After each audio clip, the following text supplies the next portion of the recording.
தீபம் டே ஃபைனலி கார்த்திகை தீபம் வந்து ஏற்றியாச்சு. மலையை பக்கத்தில் வச்சுக்கிட்டே இப்படி டிவியில் லைவ் பார்க்குற காரணம் என்னென்னா மேலே போக முடியல இல்லையா, அதனால தான். ஸோ இன்றைக்கி வந்து அப்படியே வெளியெலாம் வந்து விளக்கு ஏற்றிட்டோம். சிங்கிளாக தான் வைக்கணும், பட் நாங்களும் எவ்வளோ ட்ரை பண்ணோம். செம்ம காற்று எரியவே இல்லை, அதனால் டபுளாகவே வச்சாச்சு. டபுள் ட்ரிபிள்னு சொல்லிட்டு வச்சாச்சு.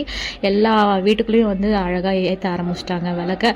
இதெல்லாம் முடிச்சுட்டு அப்படியே மேலே போய் எப்படியாவது ஃபோக்கஸ் பண்ணிடணும்னு சொல்லிட்டு அப்படி இப்படின்னு ஃபோக்கஸ் பண்ணி ஆல்ரெடி வீடியோ போட்டேன், பார்த்துருப்பீங்கன்னு நினைக்கிறேன். என்னால் முடிஞ்ச அளவுக்கு போட்டேன். ஃபஸ்ட்டு ஒரு 2 to 3 மினிட்ஸ் தான் நல்லா தெரிஞ்சது, அதுக்கப்புறமா சுத்தமாக தெரியவே இல்லை. எல்லா ஊர்லேயும் தீபாவளி பொங்கல் நல்லா ஸ்பெஷலாக கொண்டாடுவாங்கன்னா எங்கள் ஊரில் மெயினாக இந்த 10 நாள் திருவிழா தான், தீபத்தை தான் ரொம்ப ஸ்பெஷலாக கொண்டாடுவோம். ஸோ தீபம் ஏற்றினோன்னே எல்லாரும் பட்டாசுலாம் வெடிக்க ஆரம்பிச்சிட்டாங்க.